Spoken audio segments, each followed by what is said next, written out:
Hi everyone, it's Justin here, Voices for Voices. Thank you so much for watching, listening, whether you're here in the United States or across the world. We're grateful to have you with us on this and every episode of the Voices for Voices podcast and TV show. If you could do us a big favor and give us a thumbs up, like, follow, subscribe, share, reshare, repost, and if you're able to, if you have your phone, if you're watching and listening on your phone, if you could reach out to maybe 25 of your contacts and let them know and share the Voices for Voices podcast and TV show with them. We greatly appreciate that. And it helps us get closer and closer to reach and help at least 3 billion people over the course of my lifetime and beyond. So we're very thankful. And those things are all free to do. So wanted to call that out as well. So uh, you don't have to you don't have to pay to do any of those things. And welcome to the Voices for Voices family. If you're able to, we are a 501(c)(3) nonprofit charity here in the United States. Voices for Voices is. So you're able to donate at lovevoices.org, lovevoices.org, lovevoices.org, or on Venmo or Cash App. We greatly appreciate any and all donations. Also, if you purchase any of our merchandise, look below in the description. There's a merch link that'll take you to where all of our merchandise is. We have over 100 different items that you can purchase, which will be donations, which will be, if you're here in the United States, uh, that donation, whether it's the form of just a straight monetary donation or it's purchasing merchandise or The Young Siren Born, The Adelan, any books by Voices for Voices. And you can find those either on Ingram Spark or on Amazon. So we're so grateful to have you with us. Thanks for joining us. Just want to talk on this show uh, because have uh, we started the journey of obviously going back to the gym, working out, trying to get on a schedule for our health so that we're able to be as healthy as we can be. And I do a lot of sitting with the work we do. And so anytime I can get up and out and uh, at the gym, whether it's cardio with my legs on the treadmill, an elliptical, or it's an arm bike, or lifting weights, whether that's on a machine, whether that's resistance bands, or those are free weights or any other type of exercise to do. And I want to share today one of the results of working out at the gym or the lack thereof over the course of many, many, many, many, many years. So again, I've mentioned, late teens, in my 20s, I was working out at the gym. I don't know, was it 4 days, 5 days a week, whatever it was. And uh, we wear clothes, right? And so we wear different sizes. It makes all of us unique. And and so there were times in my life during when I was working out that I wore, a certain size in clothes, like shirts and pants and shorts and, everything, boxers and all that. Um, and that's all well and good. But then when I went through that period, which was a long period of time, where I wasn't working out, I wasn't being active at all. It was driving my clothes selection to not fit because I was getting bigger. I was gaining a lot of weight. And and so that caused me uh to need to purchase more clothes in different sizes. And so that's a lot of money because, right, you're looking for a new wardrobe in a different size, different sizes. Uh, I know that my taste in clothing changed as well. I went through a big phase where I would wear a tie to work every day. Uh, and so I needed a shirt so I could put the tie right and all that. So I was having to purchase different size shirts. And it wasn't like a weekly thing, but it was, I don't know, maybe a monthly or every couple months, I would notice my weight would just fluctuate big time. And so a pair of pants or a pair of shorts that were fitting now weren't. And so I got to go to the store and buy some clothes that fit. And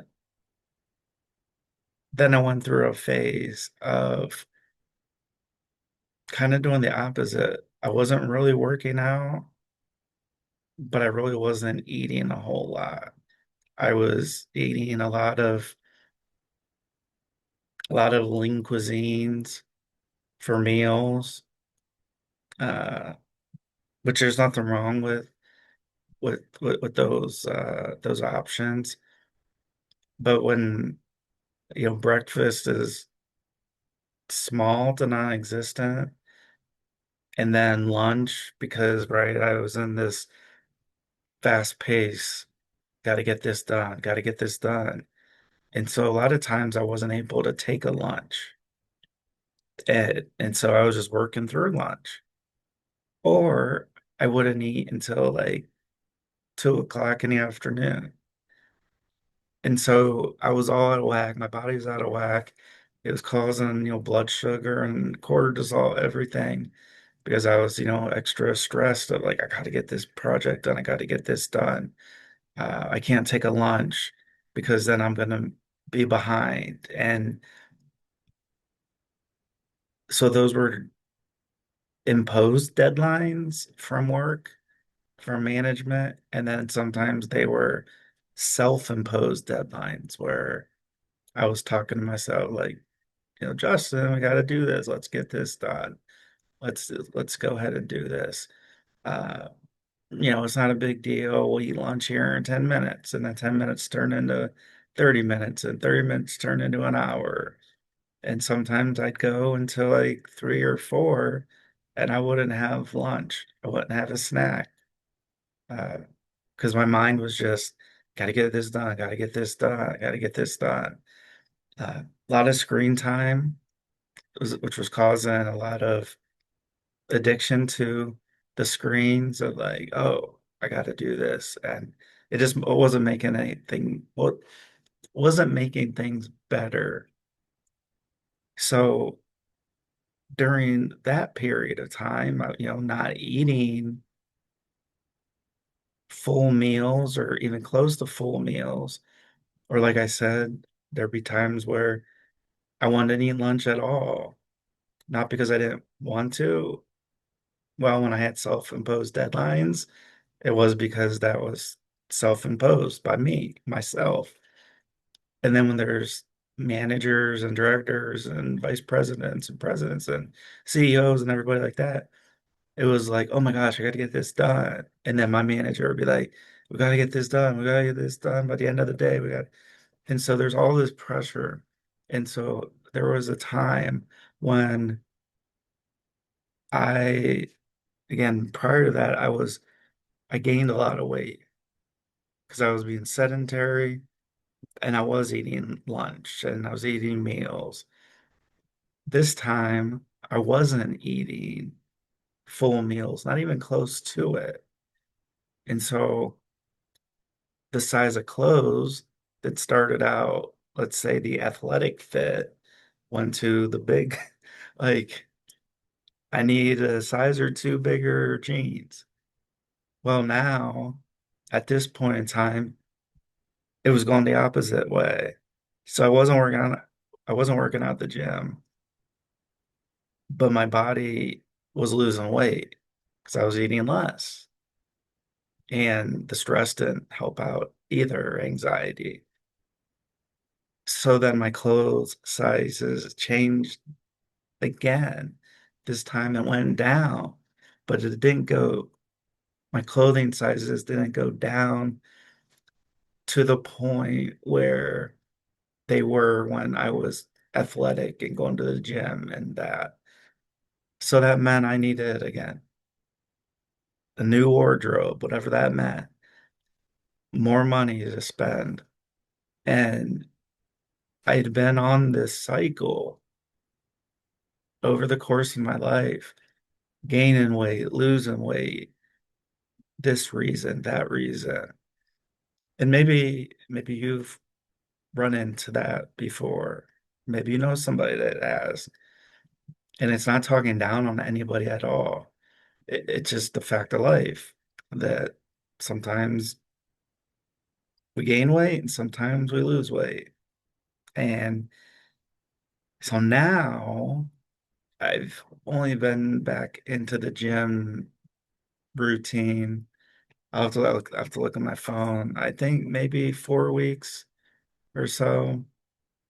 And so I'm starting to notice uh, a lot of clothes aren't fitting.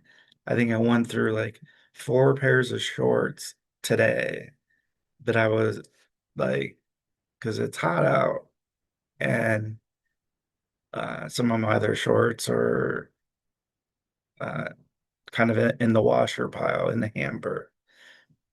And so I was going down the line, and I think I went through like 4 different pairs of shorts that didn't fit. And so I don't, at this early stage of 4 weeks, I don't know if the reason they don't fit is because I'm putting on muscle, which I am. And again, I'm not in the gym thing for, a competition or anything. It's just a fact that if you work out, you lift a little weight, you're probably going to gain a little bit of muscle.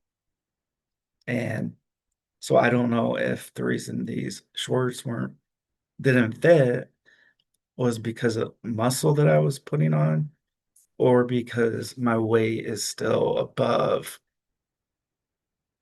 where when I purchased those shorts, or got them as gifts, uh, those sizes were fitting that. Uh, and so that's why I'm taking this whole show to talk about it, because it affects mental health, right? Because if you or I, right, so we're like, okay, so we're woken up, uh, we're going to change for the day, and we try on a shirt, and it's, way too baggy, way too big, or it's way too tight.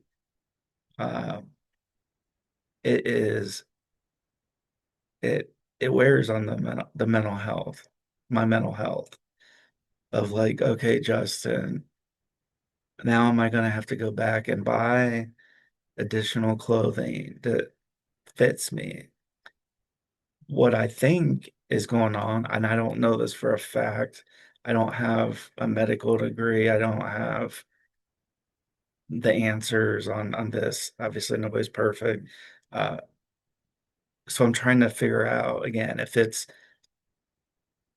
the weight is the muscle, the co- or if it is my body is still working its way from the weight that I was before I started working out to I'm not at that point yet where I'm losing weight and that weight is turning into muscle, and then those shorts may fit. Uh, and so it's hard to really pinpoint for me at this point what exactly is driving the clothes that aren't fitting.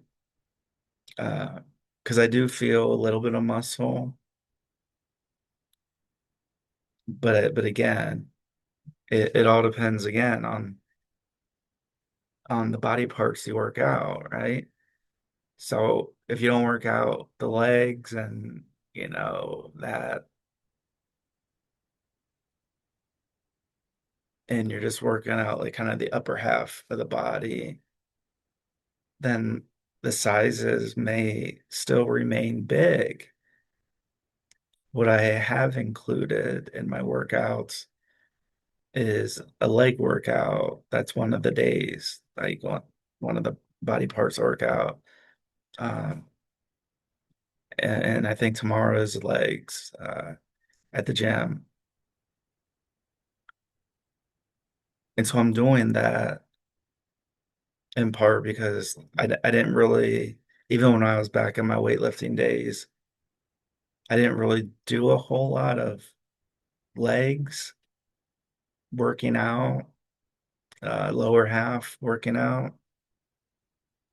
And so again, I'm going for the tone, a toned body versus, you know, like a muscular. I'm 44. I'm just looking to get active as however I can.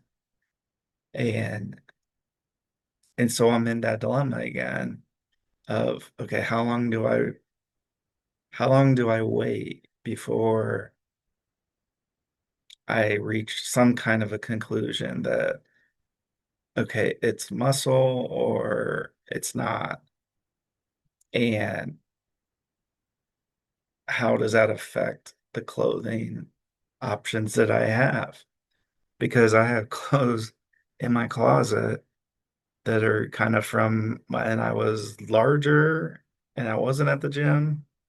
And again, I've been there 4 weeks, so I'm still probably in uh that larger bucket, I guess. And then I also have from when I was in a little bit more of a tone, even though I wasn't working out, just the eating part, especially again in 2017 when I was going through that phase for many years, where I wasn't eating. I was in that, have that 400 calorie lean cuisine or 500 calorie for lunch, sometimes skipping breakfast. Uh, and so I was basically starving my body. Uh, and then the muscles were just, my body was kind of eating the muscle away because it needed, not, I mean, it didn't need money. It needed an energy. And so that's where it was getting the energy from. And so that's really what was driving my weight down in those instances. Wasn't because I was working out. It was for a whole new reason, whole different reason. There we go.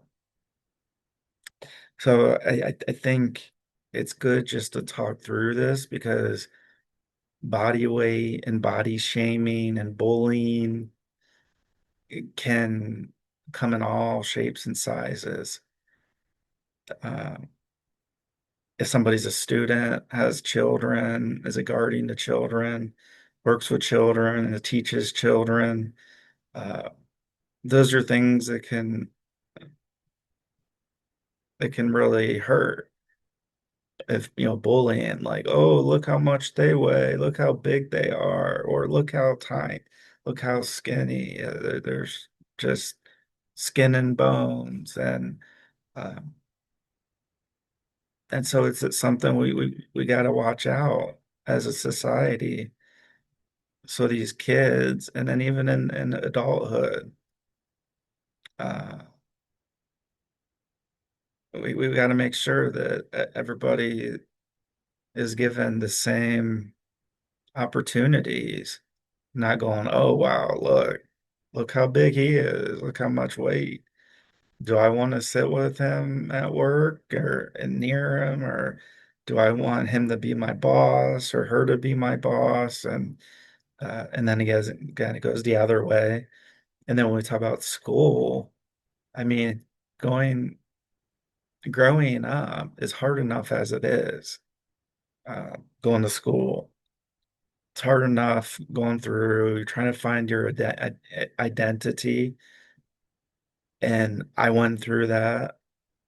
And for a lot of my life, I went through that of what's my identity? Like, why am I here? And I'm still at times feeling the same way of why am I here? What am I doing? Why has God kept me on this earth when so many great people have passed away? Um, I don't know. And so when I think of these topics and before we do our shows, we're talking about real life. Like this is real life. Like students are going to be going back to school in certain areas of the country very soon, next couple weeks. Some children go to school all year round. Uh, and so they're in it, they're in school uh right now. And just as we talk about no child is for sale, nobody's for sale. We do have to make sure that we're staying on top of the bullying, bullying, bullying, uh, because that can cause children or anybody to just question, like, why am I here? Why am I on earth? If all I'm doing is getting bullying, nobody's accepting me for who I am. Uh, and that's kind of where I was at. I was into sports and that when I was growing up, and then the sports kind of went without me. And so I was in, this phase of, okay, I was hanging out a little bit with the other athletes, but even when I was hanging out with them, it wasn't I wasn't included in, and I'm not saying that children have to go to a party. All I'm saying is I wasn't included in any get-togethers like that. Um, and so it hurt my feelings a lot. And not only the weight situation in high school, I don't know if that was really, I really don't know if that was as prevalent, but I do know the acne, when your skin's red and then you pop a pimple or a zit. And I had bad skin. And And so I thought in my mind that that was the reason why people didn't like me. People didn't want to hang out with me. Uh, and it could be, I don't know. But I just remember being very uncomfortable doing just very, it wasn't simple because growing up isn't simple. But I was just having a hard time. And my face being like that, and I had braces. There were so many things, braces, my face with the acne, uh, finding my identity, which I've just started, I think, to just touch the edge of the iceberg on why I'm still here. None of us are promised tomorrow. None of us are promised another second on Earth. And so that's why we're so adamant getting content out, is because we do, and we are going to be reaching over 3 billion people over the course of my lifetime and beyond, and help in some way. It could be with a laugh, a joke that I make. It could be any number of topics. or guest topics uh, that you can relate to and I can relate to. Just me talking through this is helping me a little bit process part of my childhood or a lot of my childhood. And that had absolutely nothing to do with my parents. It was just the way my body was. That that's just how it was. I had acne really bad, and then I had anxiety, so I would pick on my face, and so now like having for the most part a clear face, except when I have like really elevated stress and anxiety,